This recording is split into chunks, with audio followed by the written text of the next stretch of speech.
안녕하세요. 토토방방 스포츠입니다. 오늘도 저희 토토방방 스포츠를 찾아주신 여러분들께 감사합니다. 그럼 유익한 분석 시작해보도록 하겠습니다. 적중하신 토토방방 가족방분들 모두 축하드립니다. 토토방방 가족방에서 모든 경기 언어범 및 핸디캡 최종 조합 공유해드리고 있습니다. 적중률 높은 가족방 입장은 고정 댓글에 있는 링크로 문의해 주시기 바랍니다. 6월 22일 일본 축구 1부 리그 6경기 분석 시작하겠습니다. 첫 번째로 간바 오사카 대 비셀고베 경기 알아보겠습니다. 먼저 간바 오사카는 최근 수비와 역습이라는 실리적인 플레이가 잘 통하고 있다. 특히 고베를 상대로는 이 양상이 더 잘 맞을 수도 있을 것으로 보인다. 고베에게 최근 당하는 시나리오는 간바가 공격적으로 갔다가 고베의 수비에 막히고 역습으로 타격을 당하는 케이스가 잦았기 때문이다. 특히 최근에 유효 슈팅 비중을 최대한 높이고 있고 지난 경기에서는 공격진의 개인기로 상대의 압박을 돌파하는 것으로도 효율을 낸 바 있기도 하다. 이어서 비셀고베는 전반적으로는 최근 리그에서 부진한 흐름이다. 특히 상대가 고베를 막기 위해서 최대한 신중하게 경기를 치르고 있다는 점이 포인트가 될 것이다. 고베도 상당히 역습에 강한 편이기 때문에 전력과 수비력과는 별개로 공간을 확보하는 데 꽤 애를 먹고 있는 분위기를 보인다. 리그에서는 최근 4경기에서 3득점만 넣으면서 화력이 부진한 흐름을 보이고 있기도 하다. 일단 간바가 수비와 역습 지향적인 팀이 되었다는 점이 중요할 것으로 보인다. 고베가 상대방이 신중하게 운영을 하는 상황에서는 생각보다 공격력을 잘 투사하지 못하는 모습이다. 물론 고베의 수비적인 역량이 우수하다는 점을 감안하면 서로 쉽게 한쪽이 무너지는 상황이 나오지는 않을 것으로 예상되는 매치업이다. 무승부를 추천합니다. 두 번째로 주빌로 이와타 대 세레소 오사카 경기 알아보겠습니다. 먼저 이와타는 주포 저메인이 돌아왔다. 일단 폭발력을 보장할 수 있는 선수가 돌아온 점은 호재다. 다만 저메인 이외에는 별다른 보조 득점원이 없다는 점은 공백이라고 할 수 있을 것으로 보고 있다.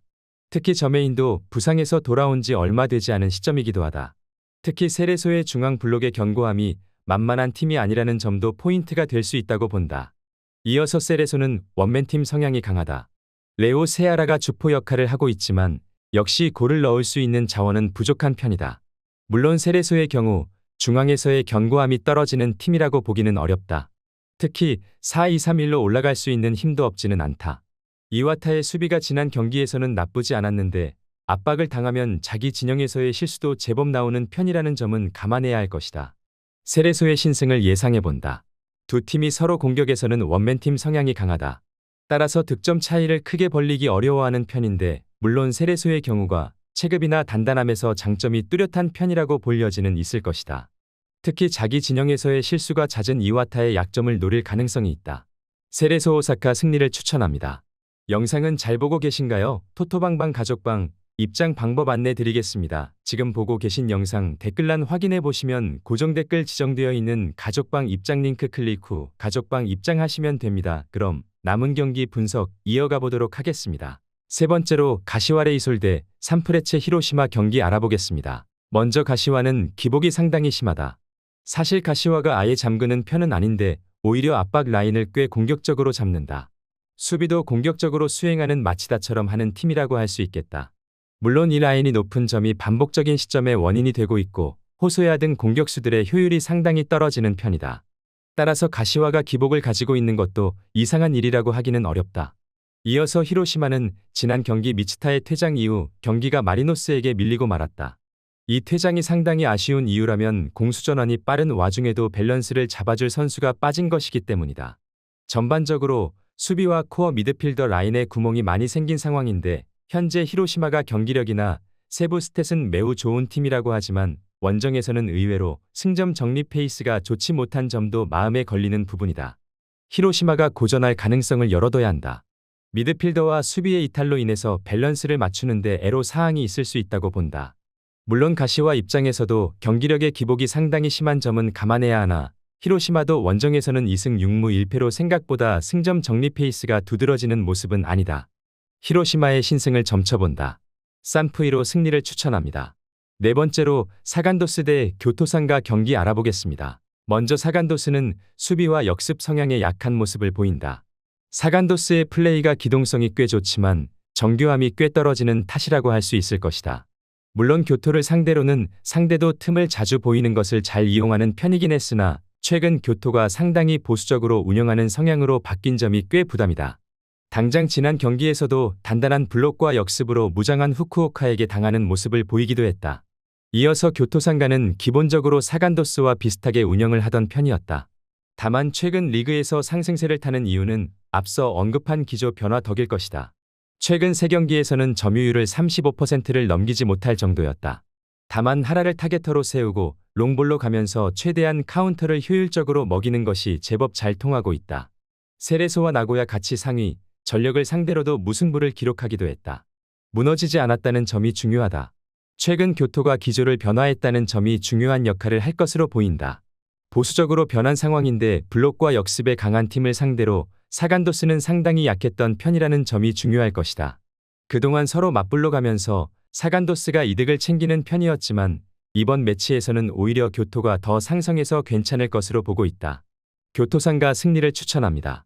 영상은 잘 보고 계신가요? 토토방방 가족방 입장 방법 안내 드리겠습니다. 지금 보고 계신 영상 댓글란 확인해 보시면 고정 댓글 지정되어 있는 가족방 입장 링크 클릭 후 가족방 입장하시면 됩니다. 그럼 남은 경기 분석 이어가 보도록 하겠습니다. 5번째로 쇼난 벨마레 대 FC 도쿄 경기 알아보겠습니다. 먼저 쇼난은 도쿄를 상대로는 상당히 상성이 좋다.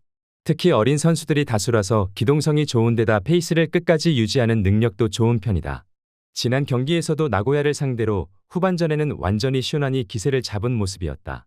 특히 도쿄가 올라오는 상황에서 공격을 시도하는 성향이 강한데 이것을 카운터로 받아치는 것이 잘 통하고 있는 모습. 최근 오전에서는 3승 1무 1패로 쇼난이 더 앞선 성적을 기록하기도 했다. 이어서 도쿄는 수비가 약점인 상황이다. 일단 하위권 팀을 만나는 상황에서는 주도권을 잡고 올라오는 편인데 뒷공간과 측면을 노출하는 시간이 길다는 점이 아쉬운 상황이다. 감독이 상당히 탑독 운영과 자신들이 주도하는 성향을 선호하는 편이기도 하다. 이 때문에 마치다와 가시와 나고야 등 역습 성향을 가진 팀을 상대로는 좀처럼 이기지를 못하는 양상을 보이고 있기도 하다. 생각보다 쇼난이 할 수 있는 것이 많은 상황으로 보이는 매치업이다. 상성에서도 유리한 것이 기동성과 에너지 레벨이 좋아 도쿄를 상대로 카운터로 재미를 꽤 보고 있는 상황이기도 하다. 물론 쇼난의 수비력은 전력상 신뢰하기는 어려우나 도쿄를 상대로도 난전을 유도하면서 승리를 거두는 스토리는 최근 자주 발생하는 모습이었다. 쇼난 벨말의 승리를 추천합니다.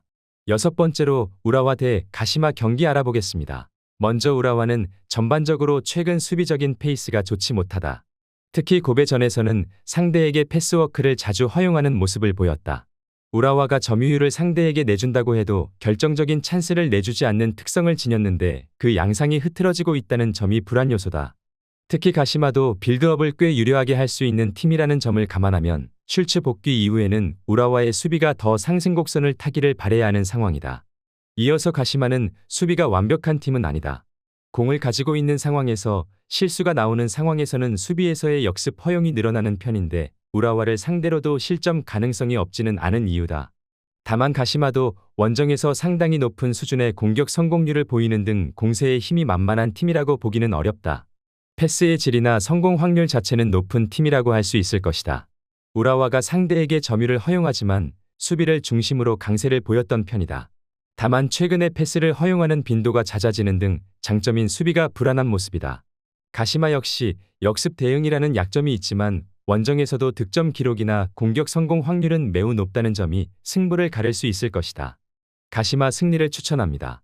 시청해 주셔서 감사합니다. 시청하신 영상 외에 다른 경기 분석 및 최종 조합은 고정 댓글 링크 클릭 후 가족방 입장하시면 확인해 보실 수 있습니다. 감사합니다.